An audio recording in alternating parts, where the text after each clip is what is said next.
Hello everyone, my name is Karishma Vanvani and I am discussing with you questions from CMAT this year from the language communication section.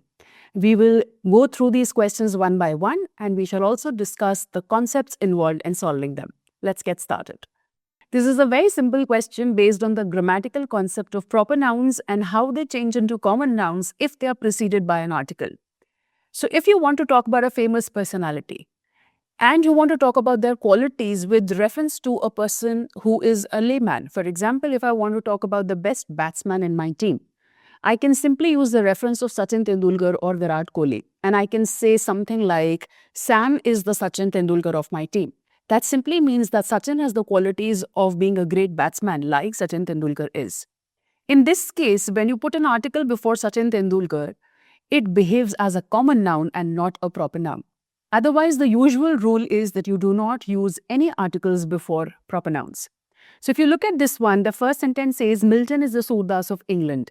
Now, here we are just saying that what Milton meant to England, Surdas meant to India. So Milton is somebody who is being compared to Surdas. But because he's not an Indian, he belongs to England. This is how we use it and we say Milton is the Surdas of England. So the sentence is correct. The second one says that Surdas is Milton of India, which is not correct because like I said, according to the rule, we should be using an article here and that article has to be definite article, the. The third one is also not correct. It uses an unnecessary article before Surdas and it doesn't make sense. And Milton is not preceded by an article. That is also an error here. Logically also, Milton did not belong to India, but that's not what we are worried about right now.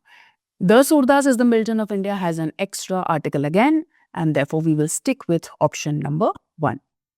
Let's try this one out. This says, which of the following are grammatically incorrect? Now, please remember to read the question carefully. Sometimes the question might ask you incorrect sentences. Sometimes they might ask you a correct sentence. So you have to be very careful while you are reading the question. It might come across as a very common frivolous advice, but it makes all the difference because students go wrong all the time, especially during exam pressure. This says Mrs. Raphael ordered the naughty girl to get out of the class, which is fine. I see that the tenses are in plain, the articles are in place, and there is no error whatsoever.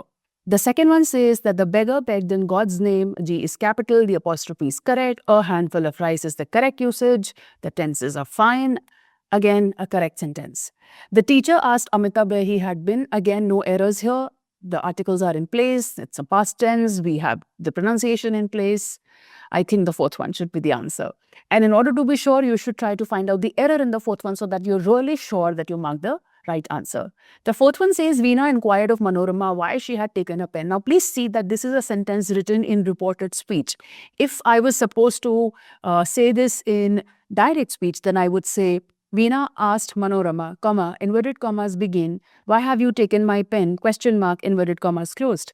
But this is reported speech, and in reported speech, you do not put a question mark after the question. You do not need it. So we simply need a full stop here, thereby making this sentence, this question mark is making this sentence incorrect, and we will go with the fourth one as the answer. Let's try this one out. This says choose the alternative which best expresses the meaning of the underlined term in the following sentence. Now, actually, it's a term which is emboldened and not underlined. Do not get confused by it. It's okay. It says the ship was cast away on the coast of Africa.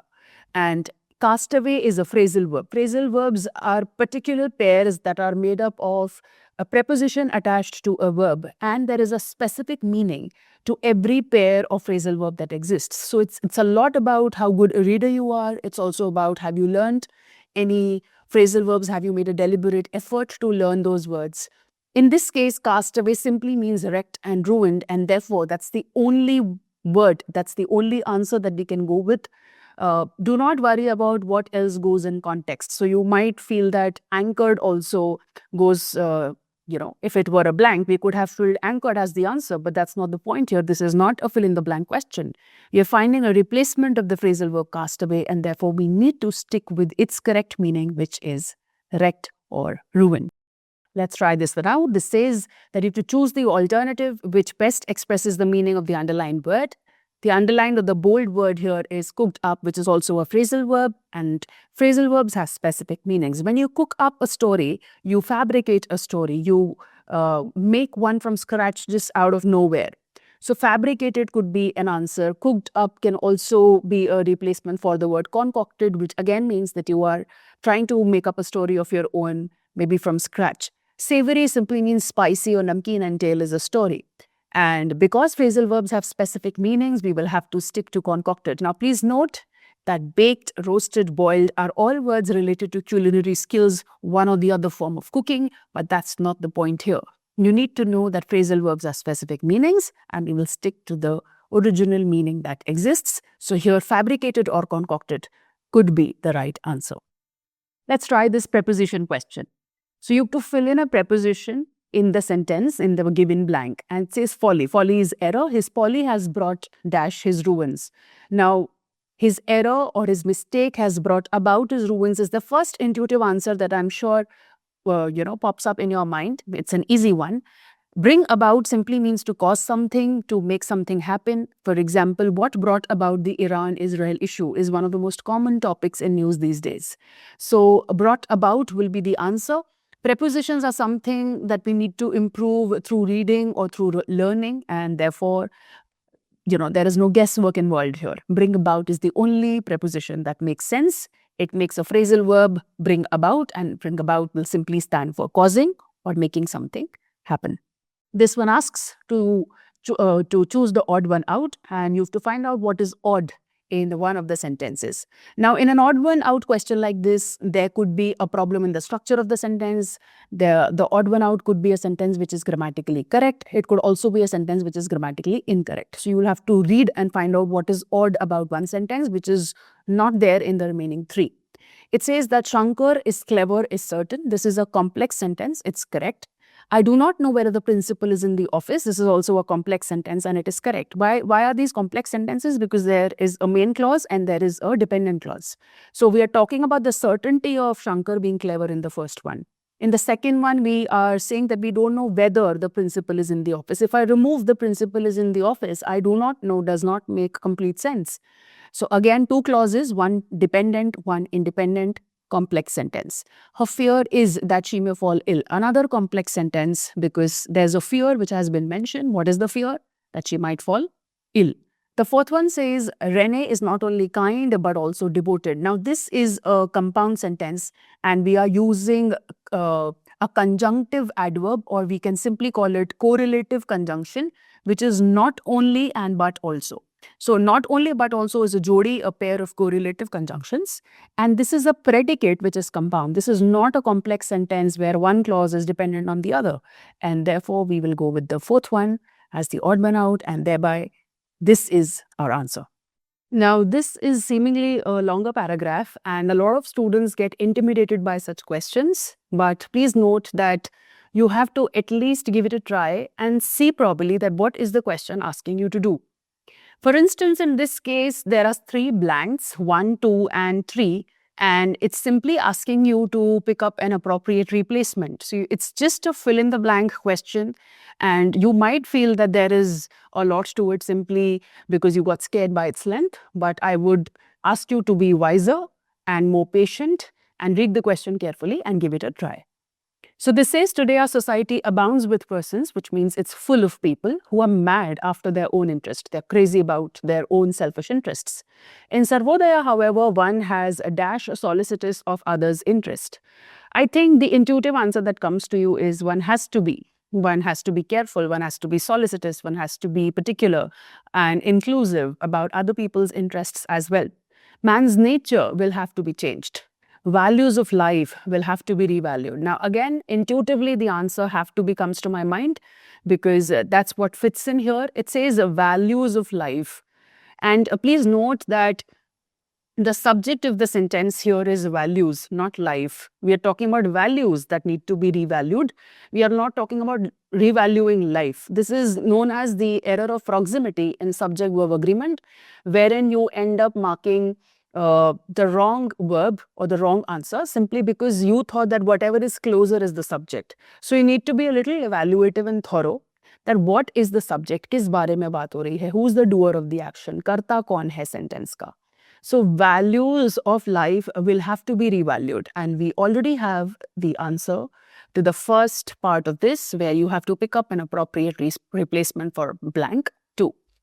Then it says, for if the individual does not change, even if exploitation is put out once, it will reappear afterwards. So if a person is not changing and you just try to somehow extinguish exploitation, then also it will come back. This is a high ideal, no doubt, but is capable of being attained. That can be done by making a beginning somewhere. So you got to start somewhere. Bhudan is the process whereby we can reach this goal. The land problem is a problem that dash crores of people, influences, affects, something like that could be our answer. Hence, the Bhudan movement makes a direct appeal to the masses and would inevitably cast its influence on their approach and way of life. In the given passage, there are blanks numbered and you have to fit the replacement. So like I said, pick the appropriate replacement for 2. The intuitive answer that comes to us here is have to be revalued. That's correct, because we are looking for a plural form to match with values. Same paragraph, another question asking us to fill an appropriate replacement for blank 3. And like I said, the intuitive shadow answer that comes to my mind is something like affects and influences, thereby making 2 the right answer. That it's a problem that affects crores of people. So problem is the subject here, singular subject, singular verb, affects is the answer. Same paragraph, it's asking you to find the replacement for blank 1 this time. And we already discussed that blank 1, the intuitive answer that comes to our mind is to be, has to be. And therefore, the option number 3 looks like the correct answer. This is a vocabulary question, and it's asking you to give one word for the meaning which is given here. And the meaning given here is that there is a person who is prejudiced, which means you have preconceived notions, you are biased. Purvagraha bolte hain. In Hindi, we call it purvagraha, prejudices. So pre is before, JUD is law. So notions and ideas that you already have in your mind from previous times. And then you're also intolerant of other people's opinions. So which makes the answer something which is very strong, because you're prejudiced, you're biased, and then you're also opinionated. You are not allowing other people to have an opinion and you are intolerant about it. Orthodox is good for the first half, that you are prejudiced, maybe you're conventional, traditional in your outlook. But the second half is not correct. An orthodox person may or may not be intolerant of the other people's opinions. Traditional is also not okay. It's a much softer, milder word than orthodox even. So goes out. Bigot is a good word that fits in here. Bigot is a person who does not allow any room for other people's opinions. Bigotry is something which most fundamentalists practice, and it is, of course, a negative word. Now, ideologue could be a trap for some of you. You might feel that ideologue is an answer, but ideologue is simply a word you use for a person who believes in a certain ideology and they are strong believers of that ideology. But that does not make you intolerant of other ideologies. It could be, an ideologue could be a live and let live person where they stick to their own values and they don't worry about what the other people are doing. A bigot, on the other hand, will go the extra mile and will make sure that other people somehow get converted to their opinion or stick to what the bigot believes in, and he or she will not tolerate what other people believe in, thereby making 3 a better answer than the 4th one, and we'll stick to bigot. All right, let's try this one out. This says read the following sentences and choose the one that belongs to the domain of compound sentences. So we'll have to see which one is simple, which one is complex, and which one is compound. So simple sentences will have one finite verb and they have a simple construction, maybe one main clause, that's it. A complex sentence will have a main clause and a dependent clause, and you can also call it a subordinate clause. And a compound sentence is usually joined and there is a use of conjunction or conjunctive adverb there. So let's look at these. The first one says, having first swept the room and then dusted the furniture, Philomena washed her hands. So now the first sentence is a simple sentence because the main verb here is that Philomena washed her hands. The first half of the sentence, which is written before the comma here, is just a modifier. It's just a participle form and it is giving you an extra description about Philomena. But the sentence still remains a simple sentence, and washed is the main verb, or the only finite verb in the sentence. The second one says, once there lived a farmer Who had a goose which laid a golden egg every day. Now, you're describing the farmer and you're writing two descriptions. So, this and this is dependent on this clause. And this looks like a complex sentence to me. Christ was hated by his persecutors. He loved them. Now, there is an equality in the clauses. Hated, loved. And it is also joined by a conjunction here, nonetheless. So, two clauses joined by a conjunction compound and therefore looks like our answer. Both one says the sun having risen, the fog disappeared. The sun having risen is again, this is the main part of the sentence. This is the main finite verb. This is a simple sentence where this is again a participle form or a modifier simply attached to the fog for extra description. And therefore, we will stick with option number 3 as the compound sentence and is our answer. This looks like a pretty easy question. This simply asks you to find out the passive form. And the active voice sentence says, this book contains many meaningful lessons for the kids. I think you can have a passive in your mind before you read the options. It just makes the job much more easier. And of course, you get accuracy along with speed. It says this book contains many meaningful lessons for the kids. So the subject is this book, verb is contains, and object is meaningful lessons. In a passive voice sentence, you need OVS structure, object, verb, subject. So you simply write that many meaningful lessons for the kids are contained in this book. Or many meaningful lessons are contained in this book for the kids is also okay, which is written in all the options. So both ways, it works both ways. Now, if you look at this, all the sentences are same or similar, I should say, and there is only a difference in the preposition, and contained can only be used with in. We do not use by, of, and to with contained. And many meaningful lessons are contained in this book for the kids is the correct passive form. So easy question all in all, because there's literally nothing that you need to do here except concentrating on the preposition and marking the right option. This is a match the column question wherein you have to match list 1 with list 2. Please remember to use elimination in such questions. It really helps you increase your speed and accuracy. Okay. So it says the selected paper was published. Okay. I came to bury Caesar. Blinding dust storm has created disorder. And playing is my favorite hobby. Now, I'm definitely sure gerunds are my personal favorite. They're easy to spot. Gerunds are verbs that behave as nouns. So I think I can make this pair sabse pehle. That's the first thing that I will do. And I will then use elimination. Let's see if that helps us. So gerund is definitely this. Playing is my favorite hobby. You can write any name here of a hobby. You can write gardening, you can write swimming, you can write exercising, whatever it is. So this is a verb which is behaving as a noun or the subject and is therefore the gerund. So can we omit anything with D4? We have D4 everywhere. We know that this is not our answer now. Okay. Let's look at the remaining ones. It says simple infinitive. Now, simple infinitive is a 2 plus verb. I can see that here. So B1 looks nice to me, and I have B1 only here. Anyway, let's be sure. Blinding dust storm has created disorder. Now, this is a present participle. Okay, it's written in present tense, and blinding is the participle form. It's an adjective. It's a word which is behaving as an adjective for the noun dust storm. And this looks like the jodi here, C2. And we are left with A3. The selected paper was published, past participle. Again, a word behaving like is an adjective, written in the past tense, so past participle. So I think I'm going to choose A3, B1, C2, and D4. And this should be our answer. So please remember to use elimination. It will really help you, improve your accuracy and your speed. Another question that looks really long but is actually an easy one. It is simply asking you to convert direct speech into reported speech or indirect speech. Okay. In questions like these, where you have 4 sentences, huge ones especially, all written one below the other, you do vertical column correction. What do I mean by that? You read the sentences vertically in columns, dividing them, and then you rule out the wrong options. You will see that you very quickly read the answer. Let's show you how it's done. It says, the prodigal son said, I will arise and go to my father and will say unto him, Father, I have sinned against heaven, and before thee am no more worthy to be called thy son. Make me one of thy hired servants. So I know that, said, will get converted to said or told.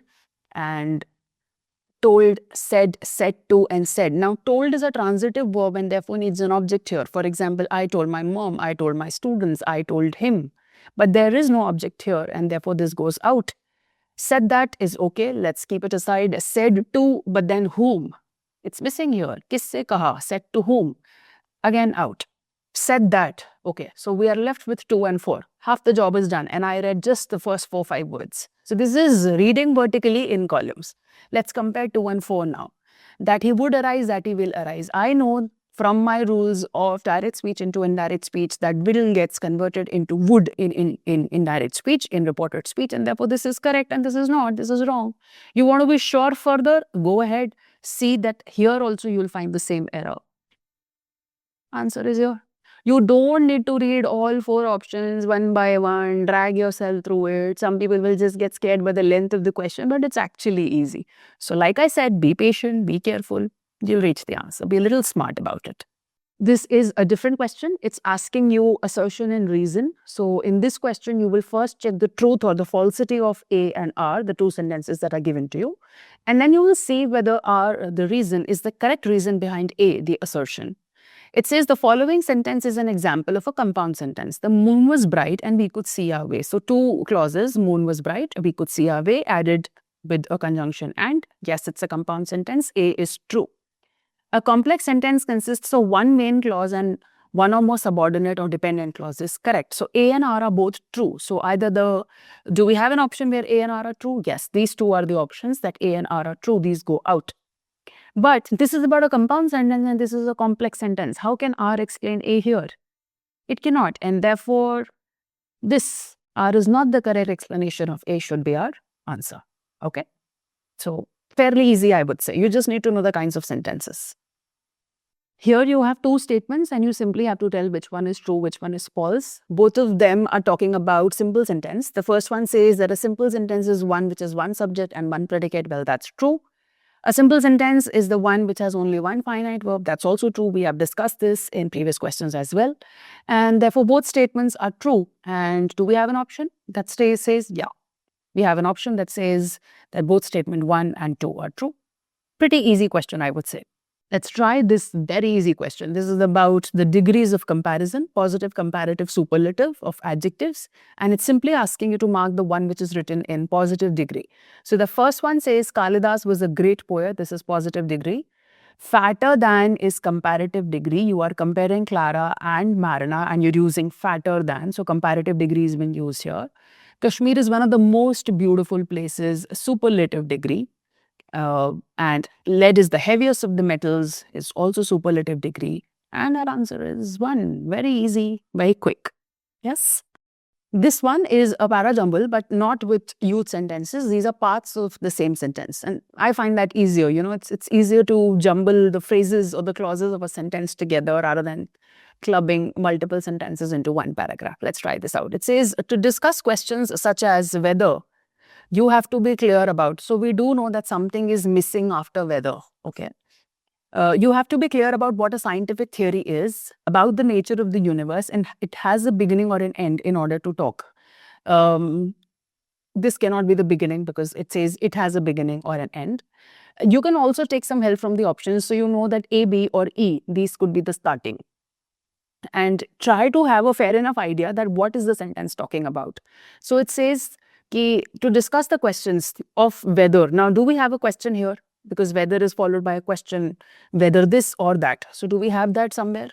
Yeah, we have that here. To discuss questions such as whether it has a beginning or an end. I see that pair here. Do we have an option with AD together? Yeah, here. So I'm already biased towards this option. So I can try this out and save time. In order to talk about the nature of the universe and to discuss questions such as whether it has a beginning or an end, you have to be clear about what a scientific theory is. Voila! You find out 1 mandatory pair and you have your answer. It reduces your time taken per question so much. You will be so proud of yourself. Yes? So find the mandatory pair and solve it. Use elimination. This is a paragraph and there's a question given here that which of the following terms conveys the appropriate meaning of start of universe. Now, if your vocab is decent, you can solve this question without reading the paragraph. and save time in the exam. Execution has two meanings. Either you execute a task or you execute a person, which means you kill them. Extension is extending something. Evolution, we all know, evolving and growth. Genesis is the origin or the start of something and is already giving me the vibe that this is the answer. But let's read the paragraph. It says the eventual goal of science is to provide a single theory that describes the whole universe. However, the approach most scientists actually follow is to separate the problem into two parts. First, there are laws that tell us how the universe changes with time. If we know that the universe is like at what the universe is like at any one time, these physical laws will tell us how it will look at any other time. Second, there is the question of the initial state of the universe. Some people feel that science should be concerned with only the first part. They regard this question of the they regard the question of the initial situation as a matter of metaphysics of religion. They would say that God, being omnipotent, sarva shaktiman, all potential, omnipotent, could have started the universe off whenever he wanted, any way he wanted. That may be so, but in that case, he also could have made it develop in a complementary, arbitrary way. Yet it appears that he chose to make it evolve in a very regular way according to certain laws. It therefore seems equally reasonable to suppose that there are also laws governing the initial state. We will stick to our answer. Genesis means the start of the universe, and we have talked about initial state, we have talked about initial situation, and the start of the universe ke saath fit hone wala only word is Genesis. The other words do not mean the starting or the origin. It's the same paragraph as the previous one. And the question says which of the following statements are true about the given passage. So you have to find out what is true and what is false. Science ultimately aims to provide a comprehensive theory of the universe. That's true. It says it's to provide, the eventual goal is to provide a single theory that describes the whole universe. So this is true. Scientists have tried to understand metaphysics of the universe. Only extreme answer. This is not mentioned, that they are trying only to understand the universe. The scientists hold that God, being the omnipotent, would have created the world in a completely arbitrary way. Scientists are not saying that God is omnipotent and he would have done whatever he wanted. Okay, it's being said in the passage that they would say that God could have started. Here the tone is too deterministic, too decisive. Okay, so this is not true. Since a pattern can be inferred in the way the universe changes with time, it can be held that even its origin would also have been regulated. And this is the inferred idea from what the passage says here. Ki, if we have a pattern or if we have a law according to which the universe is operating, then we can also assume, a fair assumption would be that the universe is also controlled or regulated by those laws to an extent.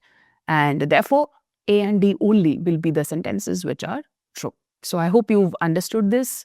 I also hope that you understood the questions in detail.